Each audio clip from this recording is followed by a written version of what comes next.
आज बात होगी बिहार के सबसे चर्चित लोकसभा क्षेत्र पटना साहिब की। वैसे तो पटना साहिब कायस्थ बहुल्य क्षेत्र है और अब तक इस सीट पे कायस्थ जाति के उम्मीदवार ही दावेदारी और जीतते भी आए हैं। चाहे दल कोई भी हो, जीत हमेशा कायस्थ जाति की ही हुई है। आप देख रहे हैं बिहार न्यूज 24, मैं हूं भास्कर। पटना साहिब के वर्तमान के जो सांसद हैं वो भारत सरकार के पूर्व मंत्री रविशंकर प्रसाद हैं। वैसे रविशंकर प्रसाद बीजेपी के बड़े चेहरा में शुमार हैं, लेकिन बदलते वक्त और समय की मांग शायद इस वक्त की जो कहानी है वो रविशंकर प्रसाद के पक्ष में पटना साहिब में बनती नहीं दिख रही है। यूं कहें कि एनडीए में बीजेपी के अंदर ही इस सीट को लेकर वर्चस्व की लड़ाई चल रही है। वर्चस्व क्या है भाई?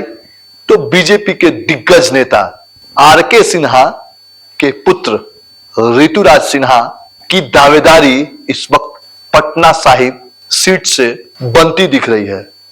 वैसे रविशंकर प्रसाद यहां के वर्तमान के सांसद हैं, लेकिन कहा यह जा रहा है, राजनीतिक गलियारों में जो चर्चा है कि जो बीजेपी आला कमान है वो इनके कार्यों से संतुष्ट नहीं है। पटना साहिब में जो सांसद का कार्य होना चाहिए उसमें इनके ग्रेडिंग जो कहते हैं, बीजेपी इंटरनल जो ग्रेडिंग कराई है उसमें शायद वो अनफिट दिख रहे हैं। उसके दो वजह हैं, एक तो रविशंकर प्रसाद की बढ़ती उम्र और दूसरा जिस हिसाब से उनका विकास कार्य होना चाहिए उस हिसाब से नहीं हुआ। अब आते हैं ऋतुराज सिन्हा पे। भारत के जाने माने उद्योगपति आरके सिन्हा के पुत्र ऋतुराज सिन्हा इस सीट पे अपनी दावेदारी ठोक रहे हैं। वैसे तो बिजनेस में उनकी पकड़ बहुत मजबूत मानी जाती है। इंडिया से लेकर ऑस्ट्रेलिया तक वो अपने उद्योग अपने बल पे चलाते हैं। बीजेपी के नेशनल एग्जीक्यूटिव के मेंबर हैं और इस वक्त खूब चर्चा में है। कहा यह भी जा रहा है कि बीजेपी उनको सहमति दे दी है कि वो पटना साहिब से कैंडिडेट होंगे और तैयारी भी कर रहे हैं। पटना साहिब जो लोकसभा क्षेत्र है इसके अंदर 6 विधानसभा है। इनमें से 4 विधानसभा सीट पे बीजेपी की कब्जा है और 2 पे राष्ट्रीय जनता दल का। ऐसे में बीजेपी की यहां पकड़ बहुत मजबूत मानी जाती है।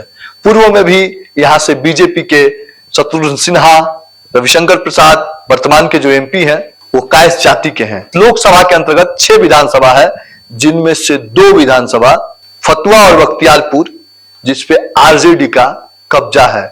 वहीं 4 विधानसभा दीघा, बांकीपुर, कुम्हरार, पटना साहिब पे बीजेपी का झंडा बुलंद है। ये तो बीजेपी का मामला था। अब आते हैं INDI यानी इंडिया गठबंधन पे।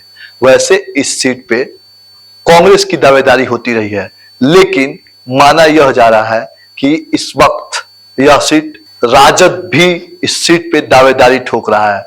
तो यूं कहे कि इंडिया गठबंधन में भी मामला फंसता दिख रहा है।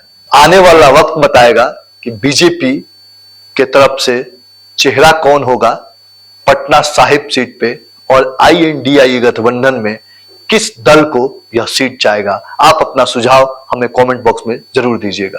धन्यवाद।